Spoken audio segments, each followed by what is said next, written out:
Pahlavi text, translated by E.W. West, Part 2, the Dadistani Dinik and the Epistles of Menoskihar, Clarendon, Oxford University Press, 1882 of the Common Era, Chapter 78.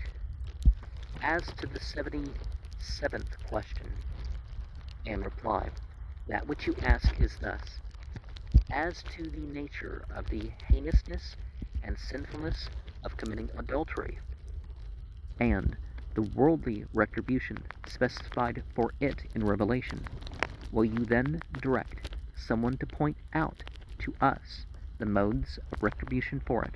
The reply is this: that it is adultery, heinous and vicious, which, first, Dahak used to commit, and he is known by the illicit intercourse which was his desire with Vadak, who was his mother, in the lifetime of Aur Vadasp, who was his father, without the authority of Aur Vadasp, who was the husband of Vadak, whose practicing of sin unauthorizedly and injudiciously was itself heinous and very frequent, and its modes of theft or spoliation are just as much more heinous than other theft and spoliation as a man, and that which arises from his procreation of man are greater than the position of property. One is this, that it is important to consider the steadfastness, the courtesan life of the adulteress, and the bad disposition assuredly and undoubtedly therein. She causes pillage unauthorizedly, and in her practice also intercourse during menstruation, owing to its resembling the burning of seed, is a frightful kind of handiwork, gusto. One is this, that it may be that she becomes pregnant by that intercourse, and has to commit on her child, murdering the progeny. One is this, that it may be in pregnancy by her coming to intercourse with another man, that the living child which is in her womb has died through that intercourse. One is this, that it may he that she becomes pregnant by that intercourse, and the pregnancy having given indications, through shame or fear, she swallows a drug and seeks a remedy and murders the child in her womb. One is this, that it may be that a woman who is a foreign or infidel and becomes pregnant by that intercourse, she gives birth to a child, and it is grown up with the child which is known to belong to the husband of the woman, and remains in foreign habits, un'ayuri, or infidelity. The committer of the illicit intercourse is as unobservant and grievously sinful as he who shall lead his own child from his native habits, and the good religion, into foreign habits and infidelity. As to the sin which that child may commit in childhood, he is the sinner, and as to that which it may commit in manhood, he is equally sinful with it. Also, if that child be put to death in childhood, and be passed through water, rain, or fire, or be buried in the well-yielding earth, he is an equally vicious murderer, and he is defiled thereby, through being the invisible causer. Likewise, if he who is a man of the good religion accustoms a woman to illicit intercourse, and through adultery a child is born and grows up, even then to practice undutifully that which is undutifulness committed, is to make a wretched and clandestine connection. On account of the birth having occurred through illicit intercourse, it is grievously sinful. Through propriety it is praiseworthy, and through falsity it is sinful. and it is said that a bastard is not appointed in the superintendence over anyone. If it be done so that pregnancy does not occur, even then, every single time, not to mention the text of his talk. As to the matter regarding the destruction of his own living seed, it is a sin of 2 tanapuhars, which are 600 steers, and regarding that emission, it is an inexpiable tanapuhar. As much on account of the conversation is on account of the companionship of the man who goes unto various women for the sake of a man's sin, and is unatoning. Should his own body be also defiled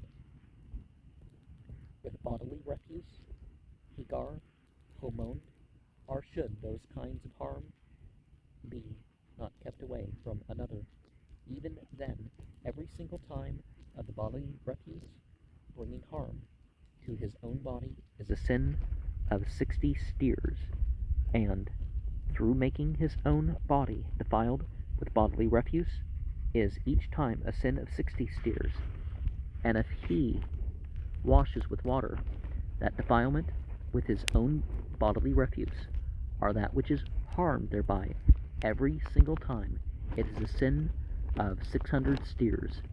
And if it be a foreign or infidel woman, apart from that sinfulness about which I have written, it is a sin of 60 steers on account of not controlling the sins and vicious enjoyment of the foreign woman.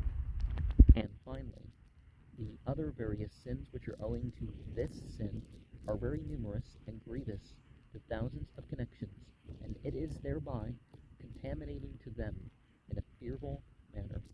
The retribution is renunciation of sin and procuring pardon, and the renunciation in turning from equally grievous disobedience every single time that he turns from similar viciousness, and as an atonement for the sin is to arrange or order 4 or marriages of the next of kin to his own wife, lawfully, authorizedly, and most hopeful of offspring, through fear of the grievous sinfulness which I have recounted, in case of a child of those of the good religion who has no giver of shame, and to keep lawfully in subjection a child who is under control. He who is unnurtured is lawfully given nurture, and is nominated for lawfully bringing up, and to turn a man or woman of bad disposition by eulogy and entreaty, or by distress, fungim, and fear, and other representations from that bad disposition and vicious habit, in to order next of kin marriage, and all the religious rites, hamakdino, the devazda homast, the ceremony in honor of the waters, and the presentation of holy water to the fires, to remove the burden of offspring which is distressing those of the good religion, and to force them from the infidelity acquired, which is a very atonement for such sins, are extremely proper proceedings, avir per haktiki. And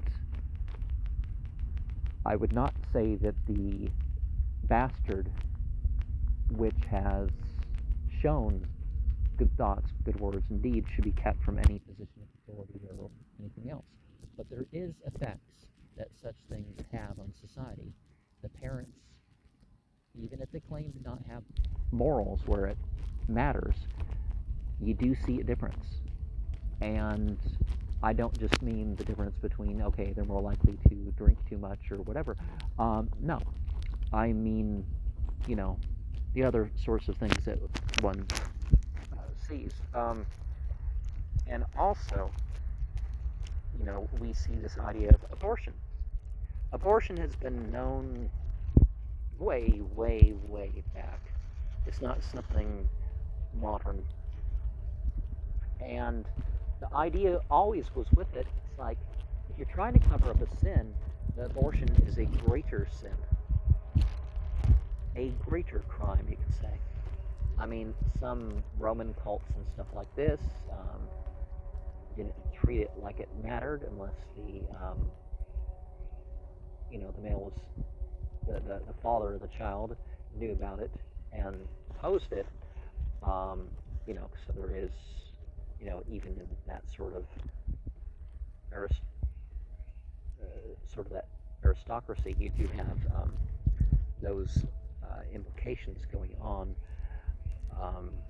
They did have that sense. Well, if you both fathered it. And so even if you don't know, you're responsible for what happens through that child as a result of it not being a legitimate child. What happens to another child? Now, people dying because the parents or one of the parents had intercourse during the pregnancy. I don't know how strong some of that stuff goes. Some women can get pregnant during menstruation. Some people, there's even combining of ovulation and menstruation. So, as even the standard thing, and you couldn't necessarily tell the one. But, well, I mean, the one you can definitely tell. But yeah. So even if when they combine, the ideas religiously, you don't do that.